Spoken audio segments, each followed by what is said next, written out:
How's it going? Had a third down red area focus today at practice. Wasn't as sharp as I wanted. I think we have higher expectations for ourselves than how we performed today. Certainly how we performed last week.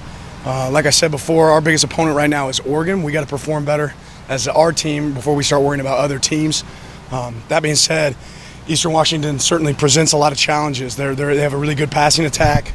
On offense, they challenge your eyes with double moves. They do a lot of good things. And then obviously they can run the ball and use a variety of personnel groups. So getting ready for them. We're not there yet. Still need these extra days of prep. Dan, you were critical of the tackling last weekend. What have you done this week to feel better about that going into the weekend? We're not where we want to be yet, but we've done a lot of tackling. Right? I think that's where it starts. Right? We tackle. You practice studying. You practice with a purpose. Maybe some of the same things you do before, but you do it with a level of intensity that's required. And I still think we have room for growth there. We have to be willing tacklers. You have to be contact tough. And that happens by practicing that in practice.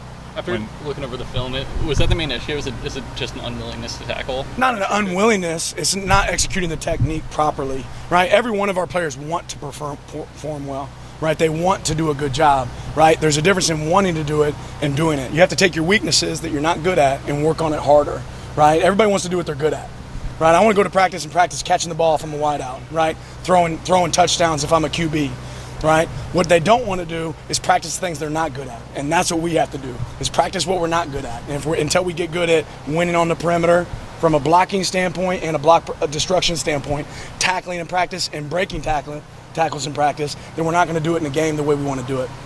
Besides tackling, when third down and red area was such an issue last week and you say you're not happy with it today, what were areas besides tackling there that you want to improve on the next couple of days? Down and distance awareness, right? Understanding where the sticks are and how we finish there. When you play man-to-man and you get put in a situation where you have to play deny the ball defense, we got to count on somebody to be able to cover their man. If they can't cover their man, we got to put somebody else in that can, right? Or we got to ask ourselves, maybe there's another defense that we need to be able to play. We have to do a better job in that. We got a great look from our look offense today. They did a really good job on third down. That's not where I want it to be. We're going to get better there. Do you hope to have Ty play this weekend? Get him some opportunities? All I'm worried about right now is playing the game. The only thing I'm worried about is winning the game. I want every one of our players to get an opportunity to go out there and perform. But it starts with just us going to play the game. I'm not worried about which guy gets in. What gives Oregon the best opportunity to win, period. One guy we didn't see last week was Caleb Chapman. Was that just a coach's decision? Or was no, he's been dinged up in the end. He's dealing with some hamstring and hip flexor injuries. I'm certainly hopeful that we can get him back. He continues to stay, working treatment. I'm going to ask you about the special teams since the game, Dan, and obviously Adam handled punts, and other than Bo's one, and Andrew handled kickoffs. How do you feel those guys did? Because, statistically, it's a couple of opportunities, but how do you feel those guys did execution-wise? I don't think it was what I wanted. It's not where we want to be yet. Our kickoffs didn't get the depth and the hang time that we want. Again, the amount of opportunities were somewhat limited for those guys, but when it's, the one thing about special teams is one play focus. You get one play and you have to have an opportunity to do it right in that one play. I think those guys would tell you it's an area of improvement. At the end of every game, we grade ourselves. Did we win this area of the ball, right? Did we win our punt versus their PBR, our PBR versus their punt, our kickoff versus their kickoff return? We didn't win in that category. Special teams is going to be something that changes the game for us in the amount of time and effort we put in it. That didn't happen last Saturday. Knowing that you guys play at home this week, have you been using that in any of your messages to the team to try and motivate them? What does that message look like, that, hey, we're going to play in front of our home crowd? Have you been kind of putting the pressure on them, like kind of saying like it's important for us to come and like win this game because we're playing at home or anything like that? I don't think I've mentioned it once that we're playing at home. I am excited personally to see our fans show up. Everybody talks about the experience at Autzen Stadium. I want to see that firsthand on Saturday. I want to see our fans out here because they can certainly impact our game. That being said, I haven't put any of the focus on that for our players. Wherever this field's put, that's where we're going to go play the game, right? It doesn't matter if there's 100,000 people watching or just us watching. We want to go perform when we play Eastern. Dan, just despite scoring 3 points against Georgia, what did you think of Kenny's offense and his play calling, and what do you think you guys need to work on and improve this week? Yeah, we had a lot. There's certainly some positives at times, but when you don't capitalize and get points, that's the ultimate goal on offense, right? So when you turn the ball over, when you don't finish a drive, right? We got in the red area twice and didn't finish with touchdowns. Those have to be touchdown opportunities for us. there's some good to take away. There's certainly a lot of areas of growth. I think Kenny and everybody else on offense will tell you there's something they want to do better than what we did this past week.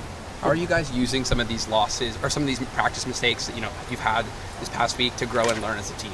Yeah, we put it up there on the film. We grade it and coach it in front of the entire team. So when you walk out of that room, you know exactly where you sit and exactly what you have to do better. There shouldn't be any confusion in scheme, any confusion about what we're trying to accomplish on the field.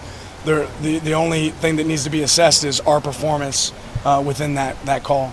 It's a pretty seismic news on Friday. I know you guys obviously had a pretty big game too, but the playoff expansion and getting to 12 and obviously including access for the Pac-12 in all likelihood going forward. Just what are your thoughts on the future of a 12-team playoff and what that could mean for Oregon? Yeah, I haven't put a whole lot of thought into it just because it doesn't affect us right now. I'm trying to live in the right now, but I think it's it's great to have opportunities to go compete at the end of the year, and it makes things important. A couple of things also last weekend. We had a player collective start a couple of weeks ago and a new collective start last week. How important to what you guys are trying to do, particularly on the recruiting trail, will these operations be? I know they can't be inducements and all this. They have to operate within the law. But in terms of having thriving, fan-centric kind of collectives that can be more part of the process and help what you're trying to achieve here. Yeah, I'm excited for opportunities for our players to go earn the most they can possibly earn. Right now, I would tell you that my complete focus is on our performance on the field, right? But does that affect recruiting? Absolutely. Does that affect our ability to get great players here? Absolutely. And does it allow our players to have an opportunity to be successful? Yes. And our fans to be involved. So I'm excited about all those things. But it's really, that's not in the forefront for me. And none of that stuff will probably be in the forefront until we get to February. With Marcus Harper, what have you seen him kind of do to take advantage of this opportunity? Man, just work. This guy brings a great level of focus and energy every single day to practice. He always has a smile on his face. He's always excited to compete. I don't think I've ever heard him complain, not once, about his situation, about where he's at on the depth chart, about what he has to battle or go through. I've never heard him say one thing. All I've ever seen him do is get up here and work. And when he's given his opportunity, take advantage of it. But he'll be the first one to tell you he has a lot that he can still improve on. His versatility, just how much of an asset is it to have a guy like that? Yeah, I love having Marcus on this team. He's a big part of what we're doing. Yeah, after some tough losses or end-of-season losses, there are teams everywhere who sometimes use those things as reminders, put stuff around the facility. Sometimes it's a key code to unlock a door or something. Are you doing anything with 49-3? No, we haven't done anything. We've gone back and evaluated the film. I'm not really a big slogan guy. I'm not a big punch code guy. That's not me. It's about true assessment, exactly where we're at. Use it as an opportunity to see where we're at and then grow from it.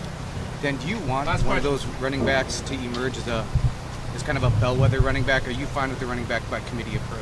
I want to see us execute at the highest level at back, right? If we have 5 guys who can do that, that's certainly better than having one guy that can do that, right? So you get in a rhythm, you get in a focus within the game. If we have that, that's fine. But I want to see all our guys eat, right? And I think I've said it here several times. If you're good enough, you're old enough. I don't care how old you are. I don't care. What do you do in the game?